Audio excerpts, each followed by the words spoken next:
दोस्तों आपका बहुत बहुत स्वागत है। दो बहुत ही बड़ी बहुत दुखद घटनाएं इस वक्त दुनिया में घटी हैं, यूएस और रशिया में। और ये दो घटनाएं एक साथ साथ में क्यों देखी जा रही हैं, इसके पीछे भी बहुत बड़ी वजह है, वो मैं आपको बताऊंगा। लेकिन मैं भी आपको बता दूं, पीछे लिखा है कि यूएस और रशिया के न्यूक्लियर प्लेन क्रैश हो गए हैं। जी हाँ, न्यूक्लियर प्लेन उन प्लेन्स को बोला जाता है जो बॉम्बर प्लेन्स होते हैं, जो न्यूक्लियर वेपन्स को ले जाकर वहां गिरा सकते हैं जहां भी किसी भी देश की मिलिट्री चाहे कि इस रीजन पर हमें न्यूक्लियर बॉम्ब गिराना है। अब बड़ी खबर ये सामने आई है कि दो बड़े देश, जो दो दुनिया के बड़े एक्सिस, इनके न्यूक्लियर प्लेन्स, मैं बताऊं 80 से 100 बिलियन डॉलर्स के ये बड़े बड़े प्लेन्स होते हैं, छोटे मोटे प्लेन्स नहीं होते, बहुत ही हाईली एडवांस प्लेन्स होते हैं और बहुत ज़्यादा लोड कैरी करने की क्षमता रखते हैं।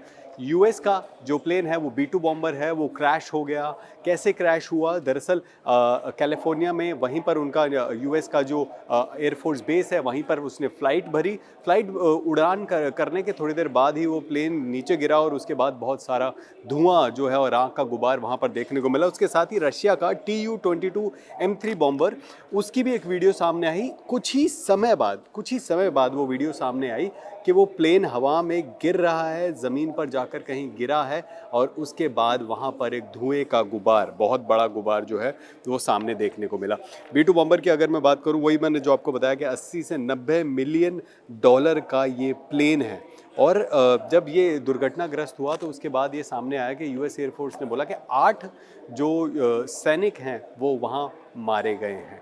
हालांकि मैं आपको बता दूं, ये पूरा हफ्ता जो है ये कहीं ना कहीं पूरी दुनिया में एयरप्लेन्स के लिए और एयरप्लेन क्रैशेस के लिए बहुत ज़्यादा जो है अब माना गया है, क्योंकि यही वो हफ्ता है जहां जब पाकिस्तान का एक जो फाइटर हेलीकॉप्टर है जिसको Mi-17 बोलते हैं वो क्रैश हुआ था। उसके बाद पाकिस्तान में ही एक ट्रेनर जेट वो भी क्रैश हो गया था। उसके बाद हमें खबर आती है भारत में असम के जोरहाट से, जहां पर सैनिकों को कैरी करके ले जा रहा था इंडिया का AN-32 जो जेट है वो क्रैश हो जाता है। बहुत ही दुखद घटना थी, पूरे देश को चौंका के रख दिया इस घटना ने। लेकिन साथ ही साथ जो ये खबर आई है, ये बहुत ही बड़ी खबर है दोस्तों। न्यूक्लियर प्लेन क्रैश हो जाना दो बड़ी वर्ल्ड पावर्स का एक ही दिन में।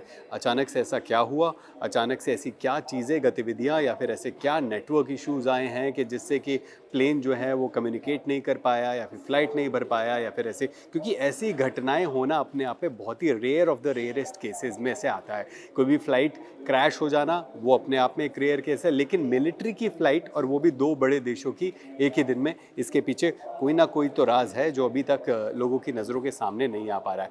बहरहाल मैं आपको ये भी बता दूं कि अमेरिका ने इस पूरे 3 महीने के अंतराल में, जब तक अमेरिका और इजराइल और ईरान ये जो युद्ध छिड़ा है, इसके अंतराल में अमेरिका ने बहुत कुछ खोया है दोस्तों।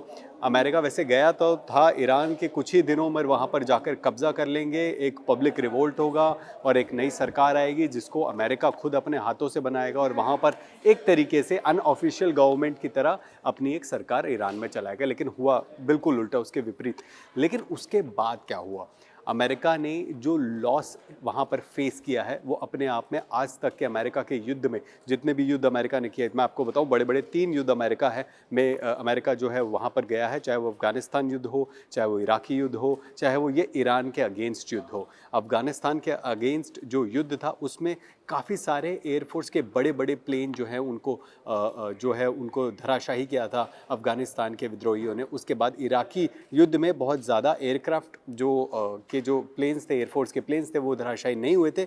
लेकिन हाँ, बहुत समय अमेरिका को इराक में बिताना पड़ा था। अब अगर बात करें ईरान की, ईरान में सबसे एडवांस फाइटर जेट टेक्नोलॉजी जो अमेरिका के पास है वो भी कहीं ना कहीं धराशायी हुई है। F-15E स्ट्राइक ईगल की अगर बात करें तो वो कुवैत के एयर स्पेस में 3 जो थे वो प्लेन क्रैश किए, उसको मार गिराया। उसके बाद KC-130 जो कि एक कैरियर है, वो जो ऑयल कैरियर है, उसको भी कहीं ना कहीं बहुत ज़्यादा मात्रा में वो प्लेन जो है वो क्रैश हुए। उसके अलावा बोला तो ये भी गया कि F-35 आज की 5th जेन फाइटर जेट टेक्नोलॉजी का सबसे एडवांस जो फाइटर जेट है वो भी कहीं ना कहीं अमेरिका की बेड़े से उसमें भी कमी हुई, क्योंकि वो ईरान के किसी जो वहाँ पे जो सिपाही हैं जो वहाँ पर रक्षा कर रहे हैं उन्होंने मार गिराया। लेकिन अगर ओवरऑल देखा गया, एक आंकड़ा निकल के आया कि आखिर अमेरिका को लॉस कितना हुआ है, तो बिलियंस ऑफ डॉलर्स का सिर्फ अपनी टेक्नोलॉजी, अपने प्लेन्स जो उन्होंने खोए, उस पर ही अमेरिका को इस युद्ध में बिलियंस ऑफ डॉलर्स का खर्चा हुआ। और 1-2 बिलियन नहीं, सैकड़ों बिलियन डॉलर्स का खर्चा हुआ। अब अगर बात करें, जो सीज फायर की बात चल रही थी, उसमें बोला गया कि 300 बिलियन डॉलर्स, एक खबर उड़ के आई कि 300 billion dollars for reconstruction of Iran America देने की बात कर रहा है सीज फायर के एग्रीमेंट के बाद। लेकिन डोनाल्ड ट्रंप ने बोला कि शायद ये बात हमने नहीं बोली है और ये फेक न्यूज़ है, ये बात गलत तरीके से बाहर लाई जा रही है, ऐसा हमने कुछ भी नहीं बोला है।